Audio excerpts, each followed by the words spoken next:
Israel Gaza শহরে রাতভর ভারী বোমা হামলা চালিয়েছে।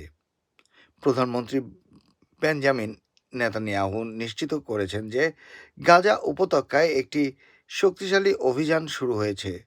জেরুজালেম পোস্ট এবং আমেরিকান সংবাদ মাধ্যম অ্যাক্সিওসের কিছু নিশ্চিত না হওয়া খবরে বলা হয়েছে, ইসরায়েল এখন গাজা শহর পুরোপুরি দখল করার উদ্দেশ্যে স্থল অভিযান শুরু করেছে।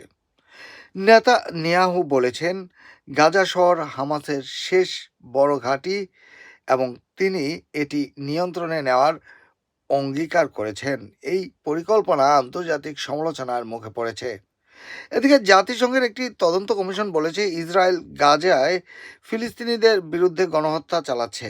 ইসরায়েলের পররাষ্ট্র মন্ত্রণালয় এই প্রতিবেদনকে সম্পূর্ণভাবে অস্বীকার করে এটিকে বিকৃত ও মিথ্যা বলেছে।